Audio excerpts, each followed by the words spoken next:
ऐसे ही उनका समय बीत रहा था।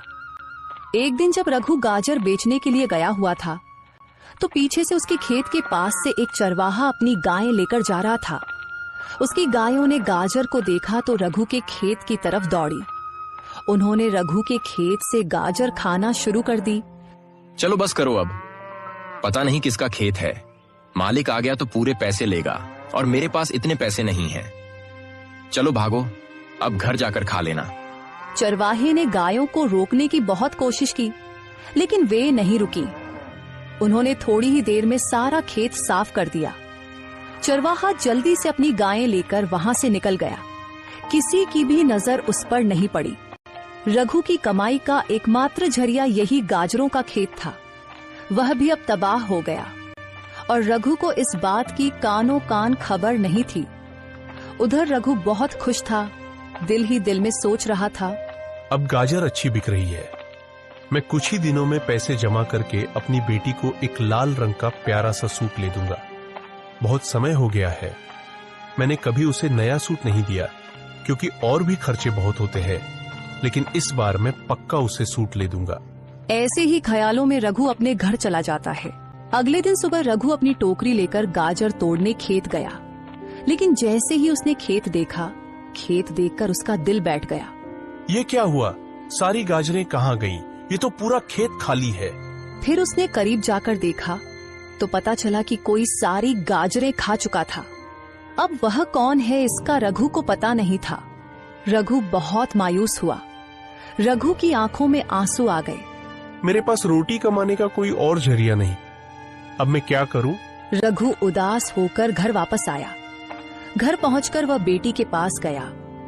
क्या हुआ पिताजी, आज आप गाजर बेचने नहीं गए? सब ठीक तो है? आपकी तबीयत तो खराब नहीं? तबीयत तो ठीक है बेटा, लेकिन किस्मत खराब है। जब मैं खेत गया तो देखा कि पूरा खेत खाली है। पता नहीं कौन मेरी सारी गाजरें खा चुका है। मैंने आसपास कुछ लोगों से भी पूछा, लेकिन किसी को भी इस बात का पता नहीं। अब मैं क्या करूं? मुझे तो कुछ भी समझ नहीं आ रहा। दोबारा अगर खेत में गाजर लगाऊंगा तो 3 से 4 महीने लग जाएंगे। इतनी देर में हम क्या करेंगे? घर का खर्च कैसे चलेगा? मुझे तो इसी चिंता ने सताया हुआ है। पिताजी, आप इतनी चिंता मत करें। पहले ही मैं बीमार हूँ, इतनी चिंता करेंगे तो आपकी भी तबीयत खराब हो जाएगी।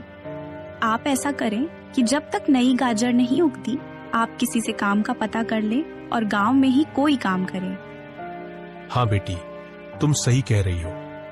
काका रामू मुझे पहले सेठ भूषण के पास काम करने को कहते थे, लेकिन कभी जरूरत ही नहीं पड़ी।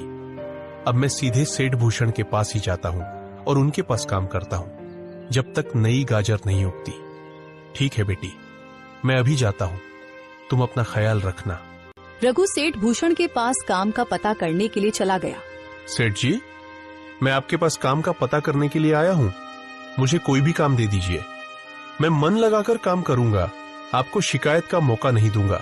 क्या हुआ रघु, तुम यहाँ काम ढूंढ रहे हो? तुम्हारी गाजर को क्या हुआ? तुम तो गाजर बेचते थे ना, फिर अचानक आज यहाँ को क्या हुआ? सब ठीक तो है ना? रघु ने सारी बात सेठ भूषण को बता दी। हाँ रघु, किस्मत तो तुम्हारी वाकई बहुत खराब है। अभी 2 दिन पहले ही मुझे एक नौकर की जरूरत थी, जो कि कल ही आया है। अब मुझे किसी और आदमी की जरूरत नहीं है, लेकिन हाँ, अगर मुझे जरूरत होगी तो मैं तुम्हें जरूर बताऊंगा। सेठ जी, मैं बहुत उम्मीद लेकर आपके पास आया हूँ। मुझे कोई भी छोटा सा काम दे दीजिए, दिहाड़ी भी बेझिझक कम दीजिएगा, मैं उफ तक नहीं करूंगा। अरे रघु, अभी काम नहीं है, बोला तो है तुम्हें। जाओ, जब काम होगा तो मैं तुम्हें बता दूंगा। रघु को सेठ भूषण ने कोई भी काम नहीं दिया।